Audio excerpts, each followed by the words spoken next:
What if you're actually much smarter than you think?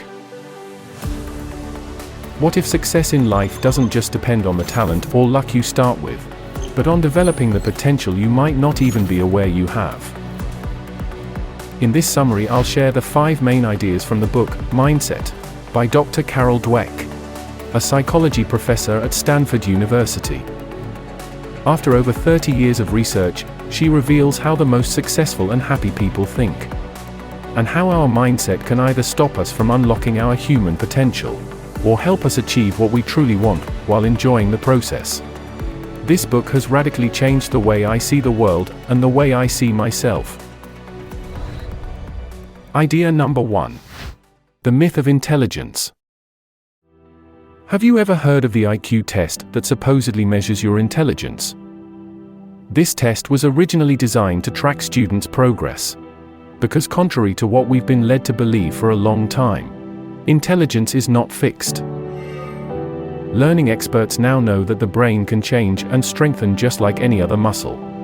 When you learn new things, like playing an instrument, speaking a new language, taking up a new sport, learning to use new software, etc., you're creating new connections in your brain and literally becoming smarter. Genes and luck do matter, but they're just a part of the equation. What's most crucial is what we do with what we have. And most importantly, how much we enjoy the process. Idea number 2. The 2 mindsets. Your mindset is the set of the most important beliefs you've adopted over the years about the world, or life in general, and about yourself. Imagine your mind like an incredibly powerful computer. Your mindset serves as the operating system, and controls how you think and react in virtually every area of life. The 2 mindsets that Dr. Carol Dweck presents in the book are the fixed mindset and the growth mindset. The fixed mindset unconsciously makes us believe that our worth as individuals depends on assumed attributes, like our intelligence, our personality, our physical appearance, and our natural talents. Later we'll see how these beliefs lead to anxiety and fear of making mistakes. On the other hand, the growth mindset helps us believe that we can always evolve, learn, and improve in anything we want.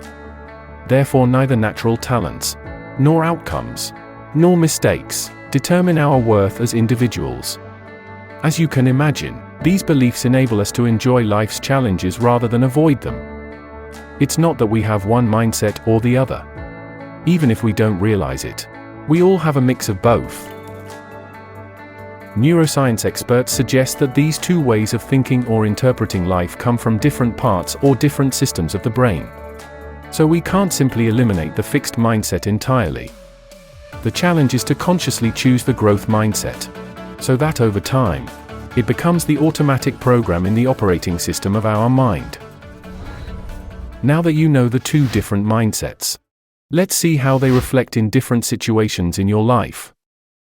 According to Carol Dweck's research, there are 3 main beliefs that determine your mindset and how you react to life's challenges.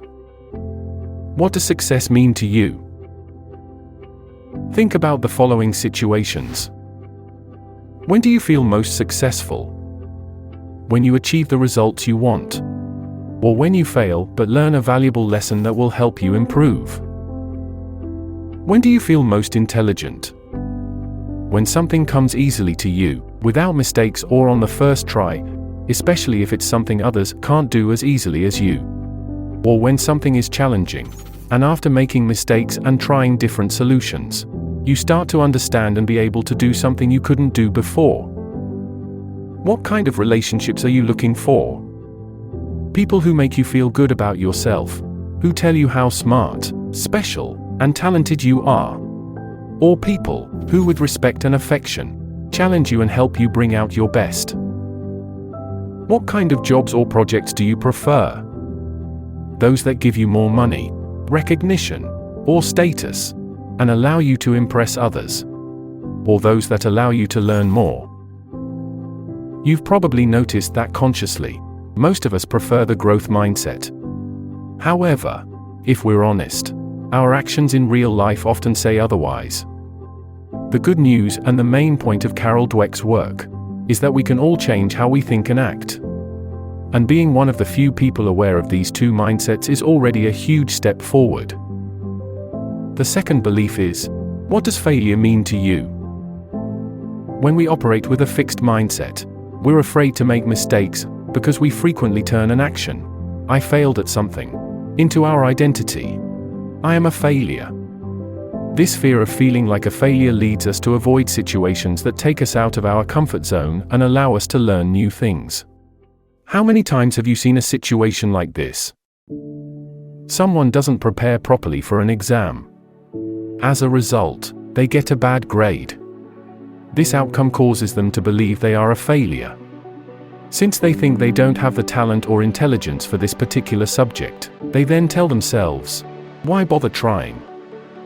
As they still don't give their best, in the next exam, they get a bad grade again. This reinforces the belief that they are a failure, and conditions them to continue avoiding situations that allow them to learn. And this cycle repeats indefinitely in different areas of life, until we learn to distinguish between action and identity. On the other hand, when we operate with a growth mindset, mistakes, though painful, are a precious opportunity to learn. We understand that real failure in life is not constantly learning and not developing our potential. The third belief is, what does effort mean to you? The fixed mindset makes us believe that if we're truly intelligent, things should come easily and quickly to us. We get upset every time things don't come easily to us. We don't want others to see that we're putting in effort, because then they might think we're not as talented or special as we thought. I think I don't have the talent for math, languages, music, sports, etc. So, if you ever find yourself procrastinating, putting off important things you know you should start now, it might be the fixed mindset telling you, don't try. If it doesn't come easy and quickly to you, you'll be a loser. When we have a growth mindset, we know that if something doesn't take effort, it's because we're not learning, and that the most valuable things in life require effort. What do you prefer to say at the end of your life? I didn't try the things I really wanted to do for fear of failing. Or, I tried, I put in effort, and I did my best regardless of the results. Let's briefly recap the three main beliefs or characteristics of each mindset. The fixed mindset makes us believe that success is being better than others. Failure determines our identity. If we make a mistake, we're a failure. Effort is for people who lack talent. The growth mindset helps us believe that true success is developing our potential. Mistakes don't define us, they're opportunities to improve. Effort is an indicator that we're learning. Now that you understand how these three beliefs control different areas of your life, if you want to learn how to change your mindset, we need to first understand where it comes from and how it's formed. We're all born as learning machines, excited to explore the world around us and face challenges. However, as we grow up, something changes. Remember that our mindset essentially consists of our fundamental beliefs about the game of life and about our own potential. Although we can update our beliefs at any time, the most crucial beliefs are formed in childhood in two different ways: by interpreting our own experiences, and by interpreting the messages adults give us about how the game of life works, and what we need to do in order to be accepted and loved. Since we're young, our instinct leads us to constantly evaluate how fit we are for the game of life. Unfortunately, one of the main shortcuts our instinct uses to make this assessment is comparison with others. For this reason, we start losing our natural love for learning when we start being evaluated. Remember when you started going to school and even without realizing it, started comparing yourself to other kids? Your intelligence, your talents, your physical appearance, your skills, your natural charisma, etc. It's surprising how only a few experiences are enough to make us believe that we're good at some things but not others. The problem is that these beliefs, without solid foundations, persist as we grow, and we rarely stop to question them. The influence of adults. As children, We're extremely sensitive to everything adults say or do, which influences us mainly in two ways. First, there are their actions. How they live their own lives. How they express themselves. How they face challenges. And how they relate to others. Second, there are the messages we receive from them. Although the vast majority of adults have good intentions in wanting to boost children's self-esteem, a serious mistake is often made in telling them things like, "You're so smart. You're a natural. You're the best." The problem with these praises is that they can lead children to believe that adults only love them when they succeed, or when they're perfect. This is one of the biggest causes of anxiety in the modern world. We don't want others to realize that after all, we might not be that special or perfect, because then we'll lose their approval and love. To help children, and really anyone, develop a growth mindset, experts recommend constantly reinforcing in them the following 3 messages. Our approval doesn't depend on their achievements or natural talents. Making a mistake can be a very good thing. It can be an indicator that they're stepping out of their comfort zone and learning new things.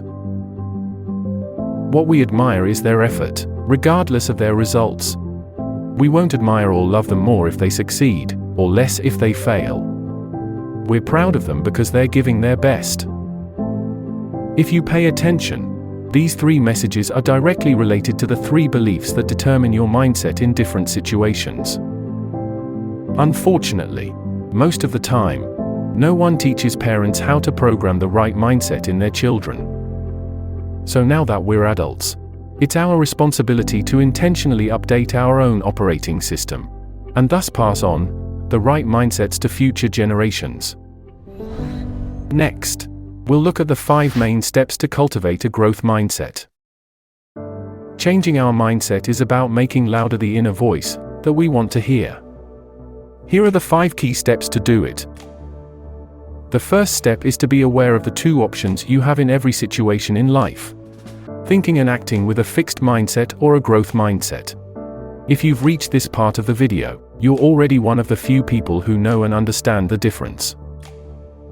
The second step is to believe that changing your mindset is really possible, and that it's never too late. Multiple studies in neuroplasticity in recent decades have shown that the human brain can change much more than previously believed. The third step is to want to change. This might seem obvious, but it's not always the case. Embracing a growth mindset means we're not special for the talents we have at birth, but for what we choose to do with our potential. This is very hard for many of us to accept, but it's a crucial decision to make. The fourth step is to change our internal dialogue using the messages we saw in the previous idea.